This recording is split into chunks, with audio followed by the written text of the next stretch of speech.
Okay, it's Gaga here again. Welcome to part two of setting up your streaming through Streamlabs OBS or open broadcast software.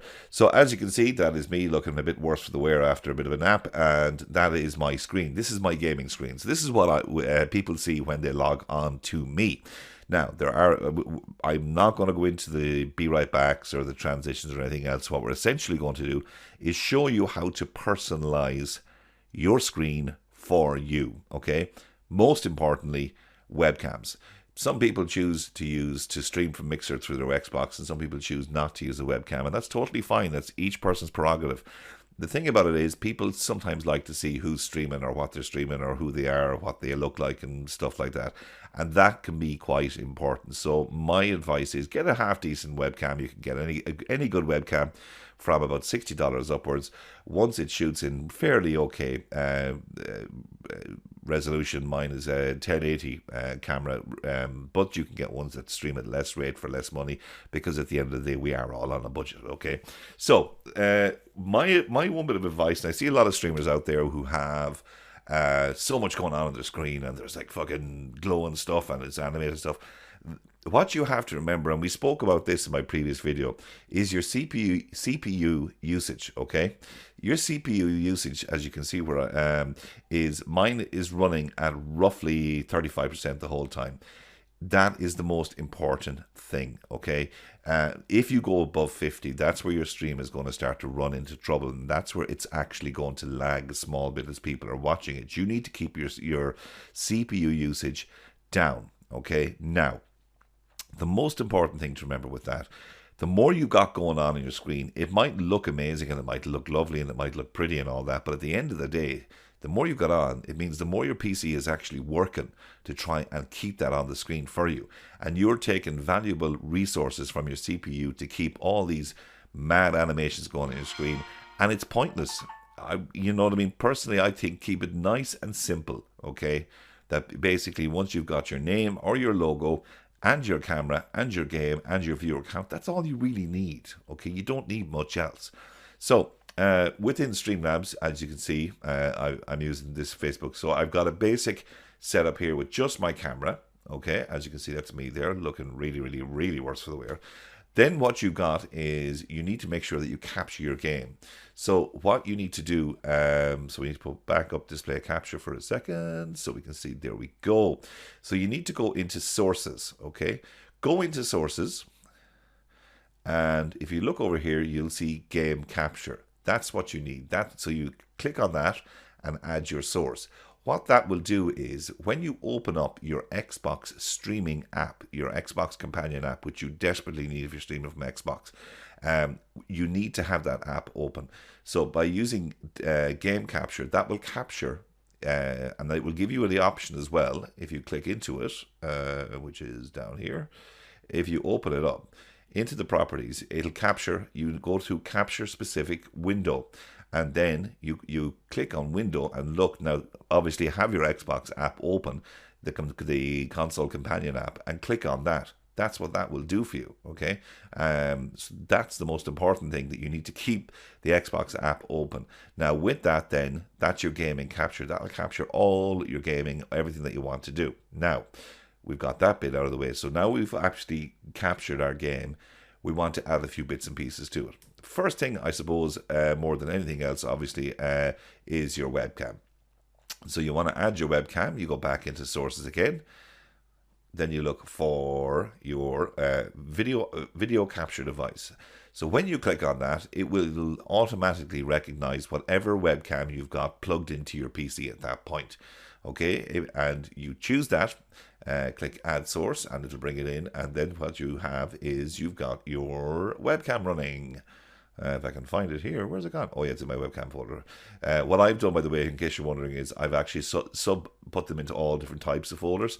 So what we're going to do is we're going to move display capture down so you can see everything else that I'm doing. So let's move it down here, down to the bottom.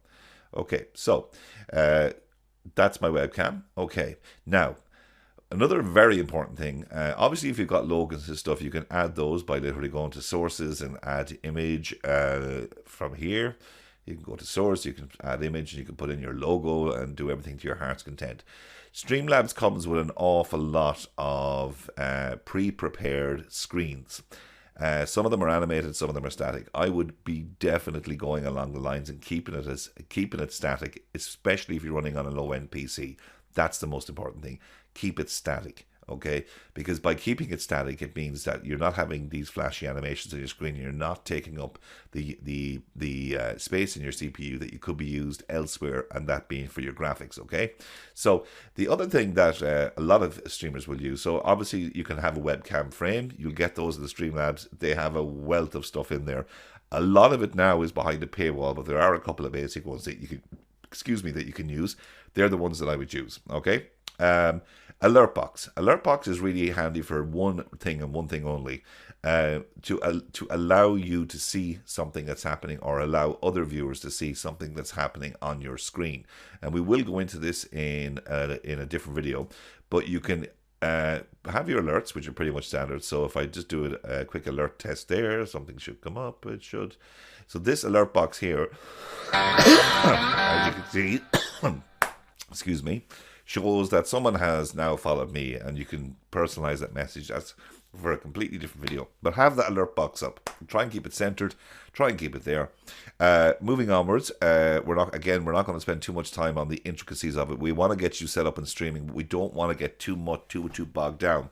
Now, if you are a mixer streamer, when you start streaming through Streamlabs OBS, your chat is going to come up on either your left or on your right hand side. So essentially, anyone watching through Mixer will also see the chat. So the one thing you don't need within Mixer, now you would need it in Twitch or Facebook, is a chat box. Again, this is added through sources by simply clicking on sources, looking through for your chat box. There it is. Add your chat box in, and that will bring up all the chat that's coming through.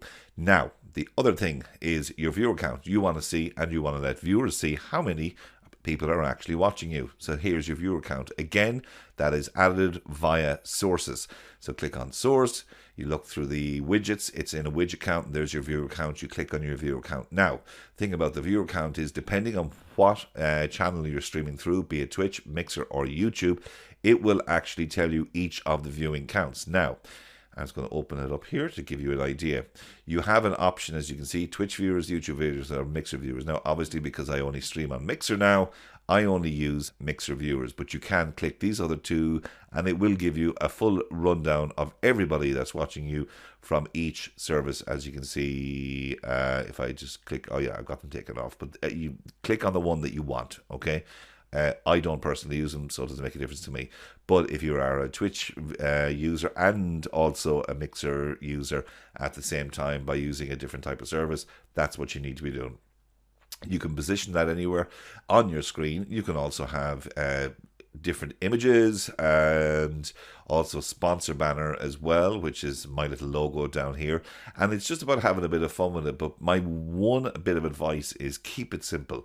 Don't complicate it too much, especially when you're starting out, because you want the whole reason people watch you is they want to watch you gaming, and they want to see you playing a game. So if they're not being able to see that because they're being distracted by 40,000 other things that are going on your screen at the one time, then you're not achieving your goal, okay? So the most important thing, just keep it nice and simple. Keep the webcam there, keep the gameplay there, keep your logo there, obviously, so people can identify who you are, and obviously your viewer count.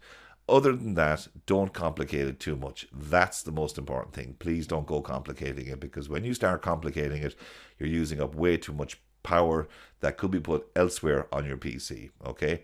So that's pretty much my kind of basic tutorial on Streamlabs itself and actually getting it set up. What I will be showing you in another video is how to personalize all your alerts. All the alerts that you get through Twitch, through Mixer, through YouTube, or through everything else can be personalized, and they can be personalized to suit you, okay, and to suit your type of personality. Everything from subscriptions, follows, donations, hosts, and everything else, you can put in your own message, and you can basically personalize everything so that it's unique and identifiable to you and you alone. But that's my lot. That's me just telling you basically how best to stream in your own way, whichever way suits you. But just the one thing, the golden rule I would say is definitely just keep it nice and simple.